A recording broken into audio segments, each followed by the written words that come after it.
ഇന്നിന്ത്യ കളി തോറ്റെങ്കിൽ ഗൗതം ഗംഭീറിന് അത് നാണക്കേടാണ്. കാരണം കോച്ചായ ആദ്യത്തെ T20 ആയിരുന്നു ഇന്നത്തേത്. പക്ഷേ ഇന്ത്യ അവസാന നിമിഷം കളി തിരിച്ചു പിടിച്ചു. ശ്രീലങ്ക ജയിച്ചു എന്ന് ഉറപ്പിച്ചതായിരുന്നു. എന്നാൽ ബൗളേഴ്സ് ഇന്ന് അവസാനം മികച്ച കളി പുറത്തെടുത്തു. ഇന്നത്തെ മാച്ചിൽ സഞ്ജു സാംസൺ തഴയപ്പെട്ടു. ഒരുപാട് വർഷമായി സഞ്ജു സൈഡ് ബെഞ്ചിലാണ്. ഋഷഭ് പന്ത് വന്നാൽ സഞ്ജുവിന് പിന്നെ സ്ഥാനമില്ല. ഇന്ന് ഇന്ത്യ കളി ജയിച്ച ശേഷം കോച്ച് ഗംഭീർ പറഞ്ഞ കാര്യമാണ് നമ്മൾ ഇന്നത്തെ വീഡിയോയിൽ നോക്കുന്നത്. ഇത്തരം ക്രിക്കറ്റ് ന്യൂസിന് വേണ്ടി ഈ ചാനൽ മറക്കാതെ സബ്സ്ക്രൈബ് ചെയ്യൂ. 213 റൺസാണ് ഇന്ത്യ അടിച്ചുകൂടിയത്. സെക്കൻഡ് ബാറ്റിംഗിൽ ശ്രീലങ്ക 170 റൺസിൽ ഓൾ ഔട്ടായി.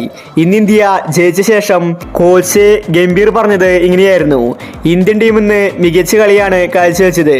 ഇന്ത്യൻ ടീമിനെ വിളിച്ചത് ബൗളിങ്ങിലാണ്. കുറച്ചും കൂടി ശ്രദ്ധിച്ച് കളിക്കണം, ഇല്ലെങ്കിൽ ഇന്ത്യ കളി തോറ്റേനെ. ഭാഗ്യം കൊണ്ട് മാത്രമാണ് ഇന്ന് ഇന്ത്യ കളി ജയിച്ചത്.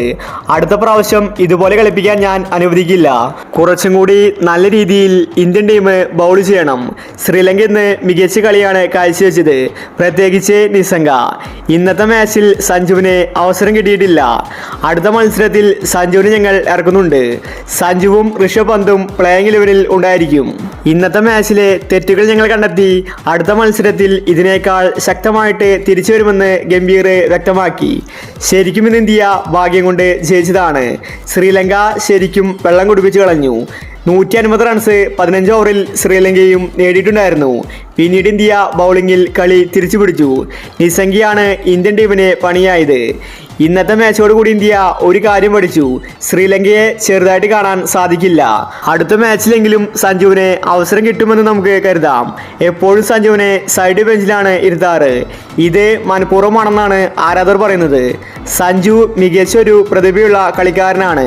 സഞ്ജുവിനെ മെയിൻ പ്ലെയറെ പോലെ ഇന്ത്യൻ ടീം ഇറക്കുന്നില്ല. ഇതിനെപ്പറ്റി നിങ്ങളുടെ അഭിപ്രായങ്ങൾ താഴെ കമൻറ്റ് ചെയ്യുക. ഇത്തരം ക്രിക്കറ്റ് ന്യൂസിന് വേണ്ടി ഈ ചാനൽ മറക്കാതെ സബ്സ്ക്രൈബ് ചെയ്യൂ.